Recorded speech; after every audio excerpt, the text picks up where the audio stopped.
So you want to become a tradwife influencer, which of course makes sense. You've seen how much demand there is for this type of content online. Creators like Amanda Melrose, SD Williams, and Gwen the Milkmaid boast hundreds of thousands of followers between them. The most popular creator, Hannah Nealman of Ballerina Farms, has 9.5 million followers on her Instagram alone. The concept of the tradwife is simple. Content creators who've dedicated their online presence to rejecting modern life and instead embracing their more traditional duties as homemakers, mothers, and of course, wives. And this is a trend with a very strong aesthetic tied into it. From videos of themselves frolicking in the fields with their children, wearing cute sundresses for every occasion, and of course, baking every variation of sourdough bread ever conceived, the aesthetic of the tradwife has jumped straight out of a Pinterest board, capturing the imaginations of the millions who consume this type of content. And it's up to us to use that imagination to our own benefit. What I want to do today is simple. I want to outline how we can weaponize the aesthetic of the tradwife in order to carve out our own online niche and reach the millions of women who consume this content. Not only that, but I'll help you convince these women that the life of a tradwife, the trad life if you will, is their only way to true happiness. If you can convince them that, then they'll have no choice but to follow your advice. So let me show you what we can do to convince these women to embrace a life of tradition. Let me show you how to radicalize a tradwife. So let's say you want to use the aesthetic of the online tradwife movement to reach these women and convince them to follow your traditional brand. The first thing you have to understand is your audience, what they have, what they don't have, and what they want. If we can figure that out, then we'll be able to make our content much more appealing to them. Thankfully, we already know a lot about the average woman in the United States. They can't afford a house, they're one healthcare emergency away from complete financial ruin, and can't even think about saving up or building a safety net for any of these things because the cost of living has outpaced inflation for years now. They are filled with anxieties for themselves, their families, and their finances, and everything is uncertain and hanging in the balance. And this is perfect for us, because it means that we're able to swoop in and offer them an escape from their struggles, to show them a world where every worry is taken care of and where there is no more uncertainty. That is how we're going to get them to listen to us. It's not just about showing the positives of traditional living, but offering it as a solution to the struggles they already know. If you can strike that balance properly, you'll always have an audience eager to hear you out in search of a better life for themselves. So, how do we help these women escape from their own lives? One of the core tenets of any respectable tradwife brand is that of the homestead, the process of living off the land, cultivating, harvesting, and cooking all of your own food from scratch. Aesthetically, a lot of homestead content brings to mind something like Little House on the Prairie or any other media centered on the American frontier. And this is an aesthetic we really want to lean into when creating content of this type. What do shows like this represent? Mostly colonialism, but more importantly to us, things like self-sufficiency, independence, and simple living. That's what we're marketing to these women. Look at what they have now. They're working jobs that aren't going anywhere, putting the value of their labor into someone else's pocket, all the while possibly facing food insecurity or needing food stamps just to be able to feed themselves and their families. It makes complete sense that they would follow someone like Ballerina Farms when her content seems deliberately manufactured as an escape from these problems, right? Just look at any of her numerous videos where she and her family pluck whatever they need from their back garden to make some delicious baked good or healthy homemade recipe that's always served in a mason jar for some reason. They want for nothing. They have everything they could ever need right there on their farm, and best of all, they did it all by themselves. This is the kind of response to these women's anxieties that we really want to lean into if we want to successfully grow our brand. It's not difficult to see how homesteading, or at least our content made about it, offers itself as a solution to these women's struggles. After all, it's hard to wonder what you're working towards when the only person benefiting from your own labor is you, isn't it? You don't have to worry about food deserts or or food insecurity when all of it's growing in your backyard, do you? And it's hard to worry about how healthy that food is when you're the one overseeing every step of its cultivation and harvest. No GMOs or microplastics here, just straight raw milk. Yummy. This is an illusion that we have to carefully uphold in order to really foster a dependency on our content.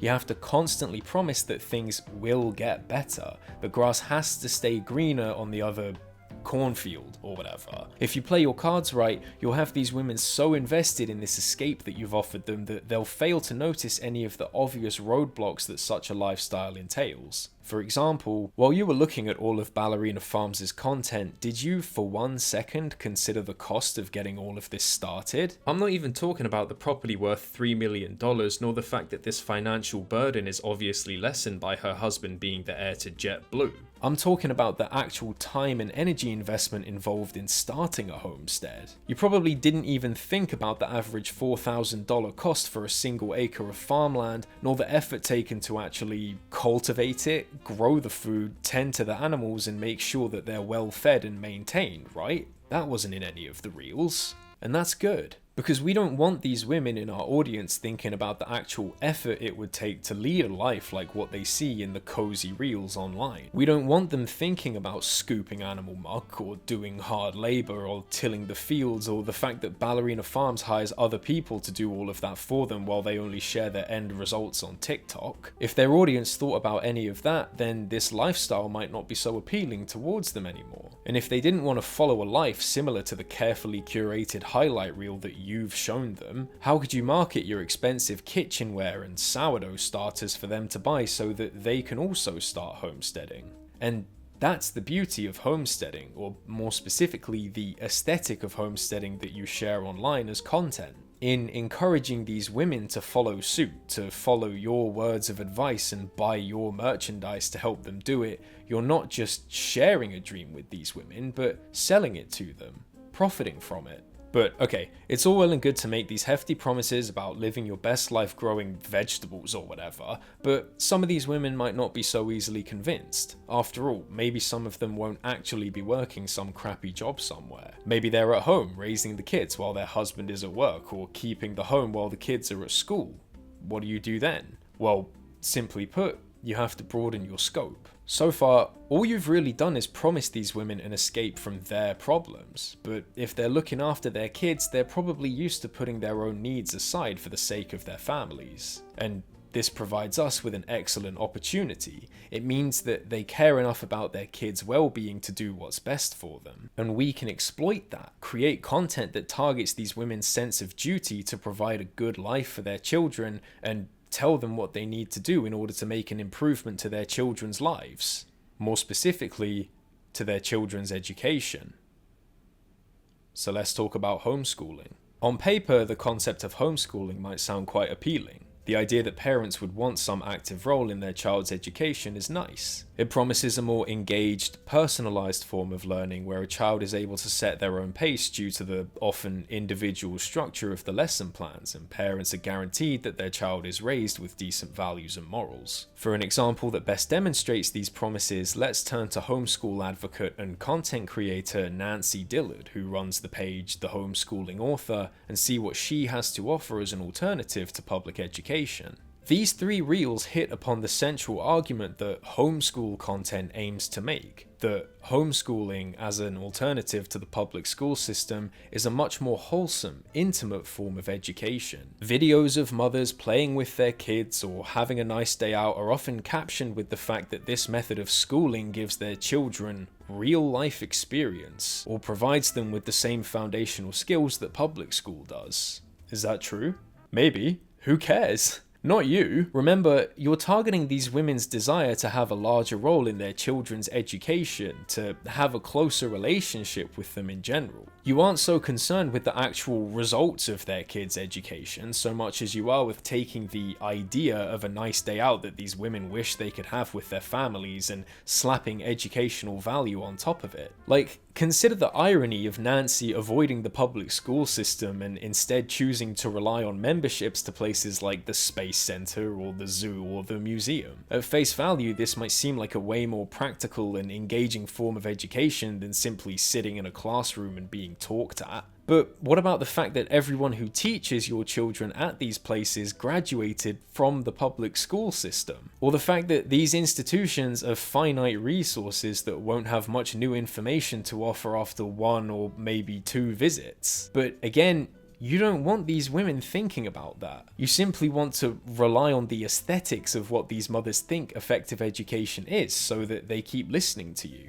And if you're lucky, you might eventually stumble across something that makes you look credible. Take this reel that Nancy posted that explains how an organization, NARI, the National Home Education Research Institute, found that kids who were homeschooled score as many as 15 to 30 percentile points higher than kids in public school. And stuff like this is the main benefit of performing most of your outreach through 10-second videos. You can just throw out whatever factoid you feel like that proves you right, and you don't have to take time to substantiate it because your audience's need for short-form instant validation overrides any need for clarification or accuracy of what it is you're saying. Let's say that you wanted to use a reel to explain this statistic properly. You would have to outline that this statistic wasn't selected from all homeschool students like public school grades are, but those who came forward. You would have to explain that this figure is the result of a heavy selection bias that chose only the parents who were confident enough to share their kids' grades as part of a study, with the explicit purpose of making homeschooling look better because NARI as an organization is heavily biased in favor of homeschooling. But don't even worry about that. Remember, we're just trying to appeal to what our audience already knows. Judging by the average homeschooler's math grades, it's highly unlikely these women even know what a selection bias is. Thankfully, growing their own food has taught them the essential skill of cherry picking,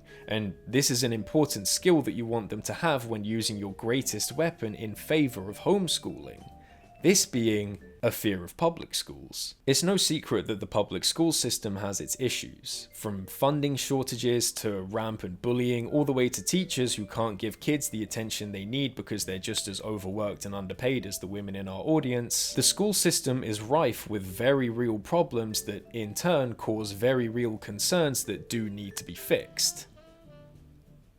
Not by us though.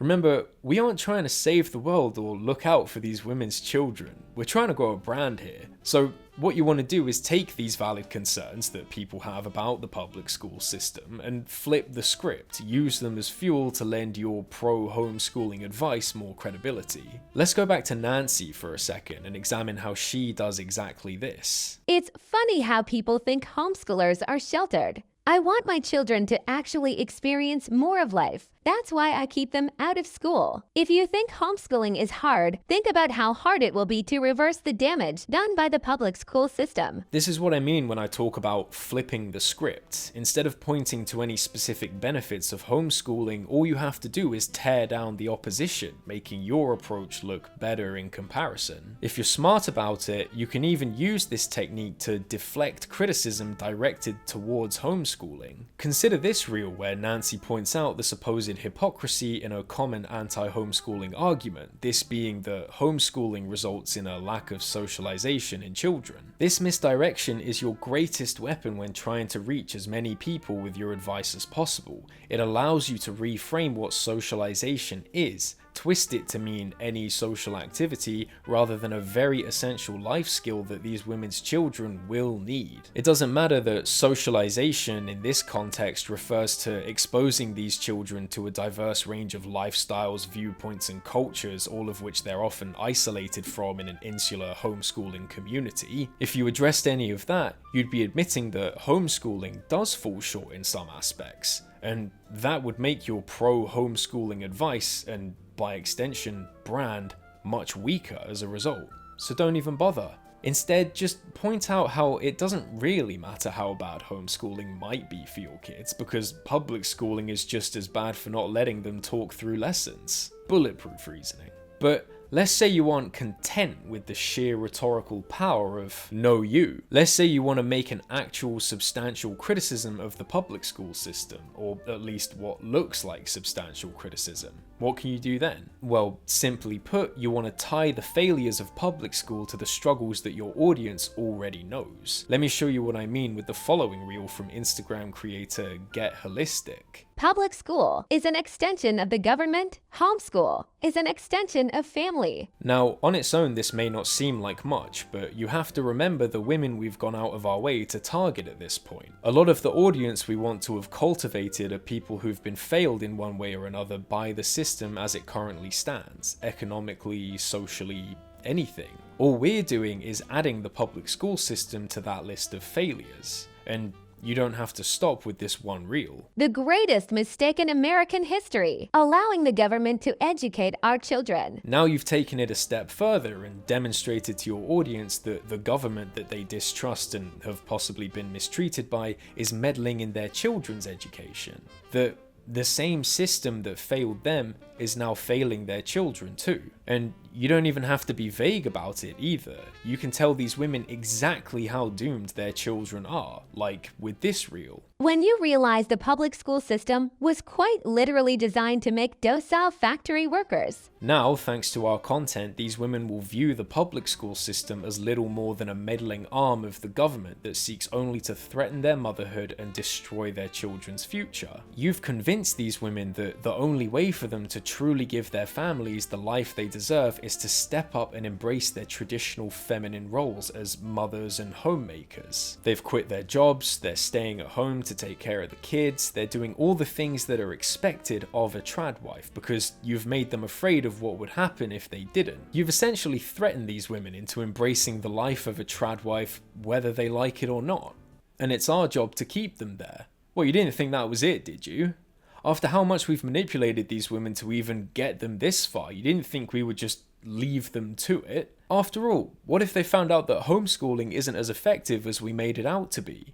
What if they look up how expensive land is? Hell, what if they find out how difficult it is to even make sourdough? They might start looking at other ways of fixing their problems in a way that actually works for them. And that would be terrible for us. So what we need to do is simple. We need to cement these women's dependency on our advice and our brand. Not only that, but we have to blind these women to any alternative to what we've been saying, force them into our way of doing things, and guarantee that they have no other way of living available other than what we dictate. So far, we have them acting like trad wives, but we need them to think like one too. So, how do we radicalize a trad wife? If we're going to guarantee that these women in our audience have no way of living other than what we've offered them, we need them to truly value the roles and expectations that a trad wife is held to. We need them to accept that this, right here where we've got them, is where they should be. We need to keep them in their place. Thankfully, everything we've done up until now should make this as easy as possible. To start with, consider the type of woman we've managed to create with our brand.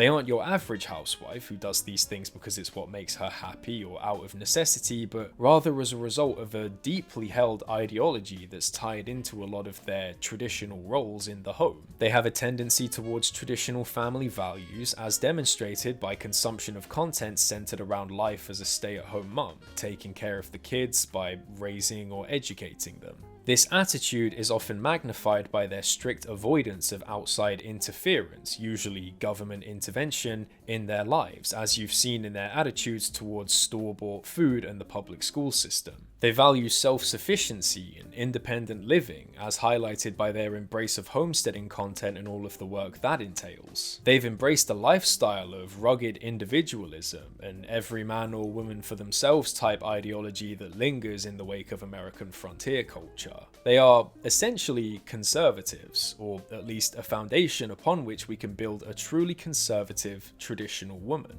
And it's that ideology tied to a performance of traditional femininity that's truly going to guarantee that these women are loyal to our brand forever. For instance, let's talk about gender roles for a second. It's no secret that the trad wife aesthetic follows a very strict adherence to gender roles and expectations. The husband goes off to work at the labor factory while the wife stays at home to raise the kids, bake the bread, and tend to the vegetables on the content farm. This rigidity underpins the entire aesthetic of the tradwife movement. Like, we're calling them traditional wives for a reason. Everything is done according to a strict set of expectations, to the point that their sundresses may as well function as a uniform. They aren't good clothes for doing farm labor or baking or any other tasks these tradwives depict themselves doing, but they fit into the expectations, the aesthetic that tradwife content demands. And of course, this conformity to the aesthetics of tradition, disregarding the unpleasant realities that may arise in the process, is something that we want to heavily encourage in order to cement these women's continued consumption and acceptance of our content that has a deeply conservative ideology embedded within it. Of course, you could do this by making an argument for the conservative position, but that takes effort. So instead, all you have to do is resort to the tried and true, far easier option of tearing down your opposition to make yourself and your brand look better in comparison. If conservatism is defined by a return to the traditional status quo, all you then have to do is tear down anybody seeking to change it. Like, let's talk about those pesky feminists for a second. You know, the ones who say that the way we've treated women in the past isn't really a good thing to glamorize or want to return to. And while this may make sense to those liberals who love to preach about women's rights, they fail to consider that in the eyes of our audience, a traditional lifestyle is what they've been looking for. Remember, we've just spent the last few steps filling their minds with promises that tradition is an escape from their problems. They'll be looking for any reason not to give up this comfort that we've promised them. And this allows us to frame feminists as the villains for wanting to take that comfort away. Look at how this is achieved by tradwife content creator Gwen the Milkmaid. I just want the best for you, and I think that you deserve the world. Thank you. What Gwen has done here is interesting in that she's misrepresenting a common feminist argument to turn it into a threat. Instead of highlighting the feminist idea that women should be able to make their own decisions at their own pace and not be confined to their roles as mothers, Gwen instead frames this as feminism denying women their true purpose of getting married and starting a family. It frames feminists as agents of the societal system that these women have just clawed their way out of, serving only to steer them away from the home. Gwen says it herself more explicitly in this reel. Honestly, whoever fought for women's right to work, shame on you. Once again, you're creating a contrast between the soft, cozy, aesthetic baking video that you use to represent the comforts of traditional womanhood and the sinister forces of feminism who want to rip all of that simplicity away from you and thrust you into the workplace with all the misery and unpredictability that it entails. Simply put, you're framing feminism as something done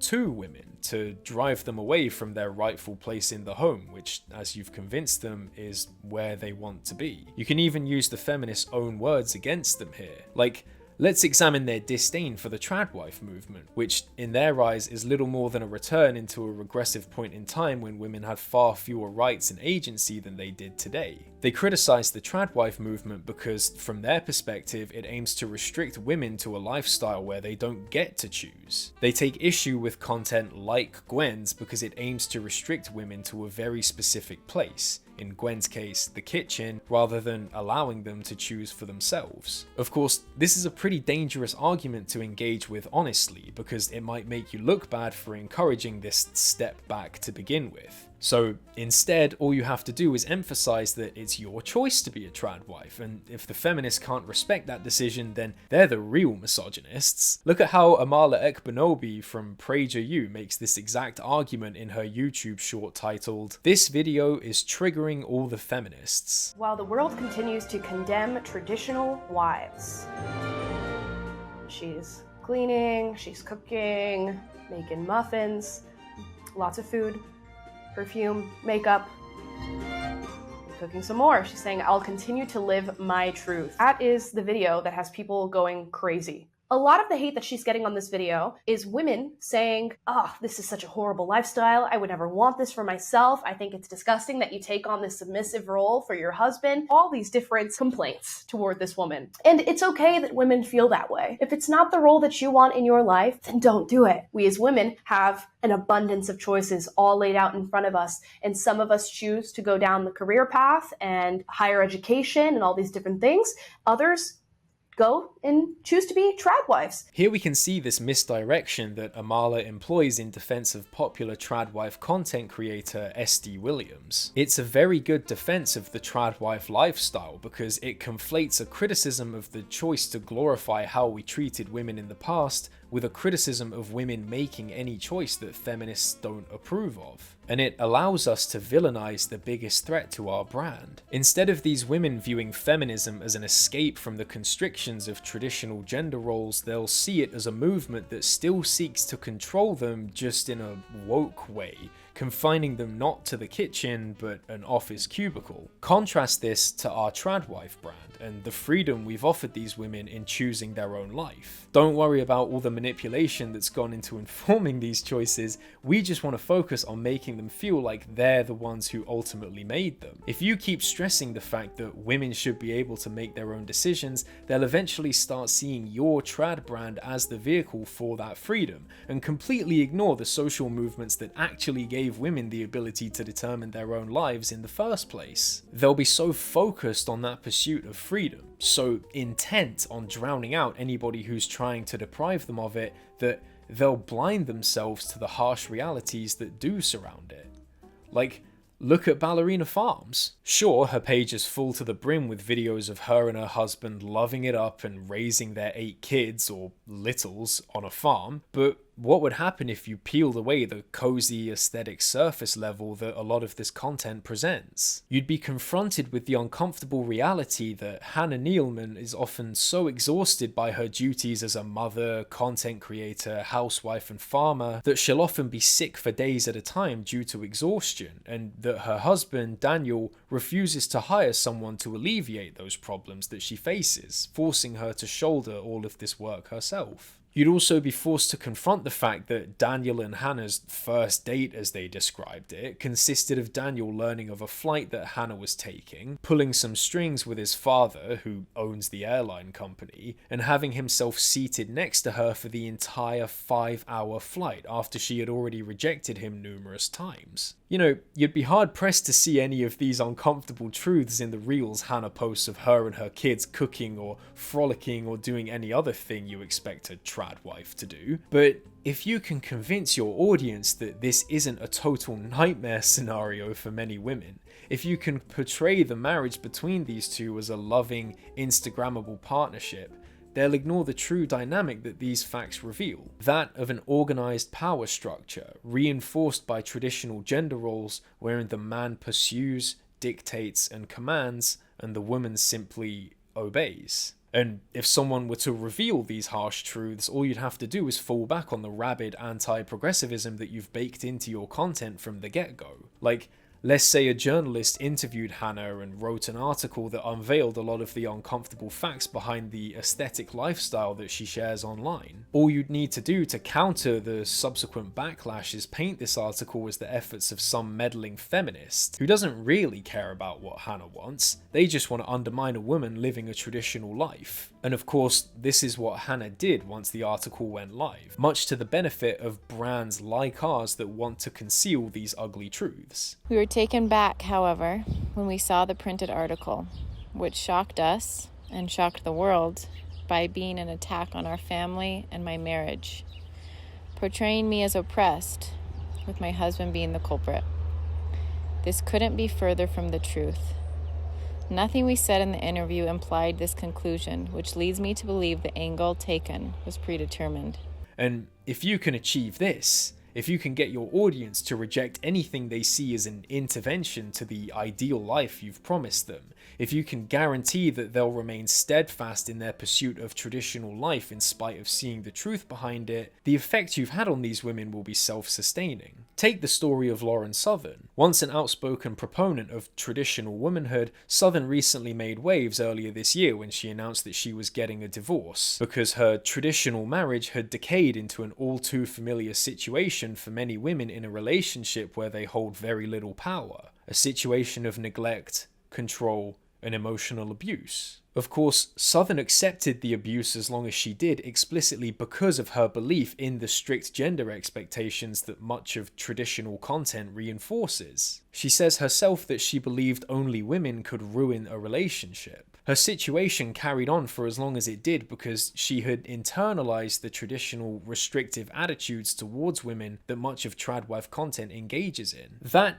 internalization underpins everything we've done up until this point and ultimately dictates the success of our tradwife brand. We've convinced these women to give up their jobs, to dedicate themselves to raising their family and serve their husband because we've convinced them that's the only way they can achieve happiness. In promising these women freedom, autonomy, and self-determination through a traditional lifestyle, we have ultimately trapped them. Not only have we trapped them, but we've done it whilst turning them against the one movement that could have offered them an escape from it. Now, your audience will be so dedicated to your words, so willfully ignorant to any of your detractors, that they won't even consider the end result of limiting themselves to this lifestyle. They won't consider the fact that in Australia, where Lauren Southern's marriage fell apart, women over 55 are the largest growing demographic of homeless people because their marriages fell apart, often due to domestic violence. They won't consider that after years of living as homemakers, these women are now on their own with no financial independence and struggling to make ends meet, unable to find a job because they lack any significant work experience due to spending years as a housewife. If anyone does ask you about this one-sided dependence ending in disaster,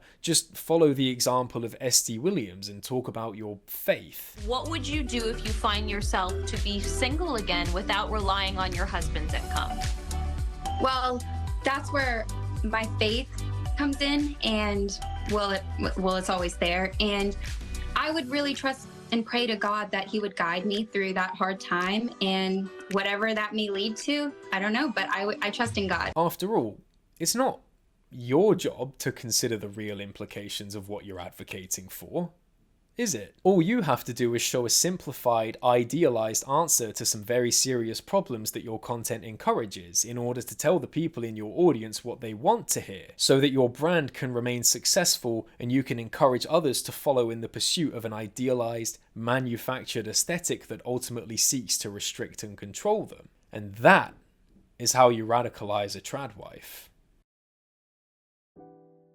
If you want to continue the success of content like this, make sure to keep reinforcing these women's fears and promising your brand as a solution to them. You really want to avoid donating to accessible food charities or educational resources like the ones I've put in the pinned comment below. All that's going to do is give them more freedom to solve their own problems, and if they do that, then we're out of an audience. So instead, just encourage them to subscribe to an ideology that's largely responsible for these issues to begin with. If you can convince them to enable the societal issues that push them towards tradition in the first place, you'll have no shortage of an audience seeking to escape them. As always, thank you very much for watching. Please make sure to like and subscribe if you want to see more. I've got a couple video game essays coming out next, so if you're here from any Austin, make sure to stick around for those. If you want early access to those videos, make sure to check out my Patreon for exclusive previews and early access to upcoming projects. It's €1 per month and really helps to support the channel. That's all for this time, and as always, I'll see you in the next one.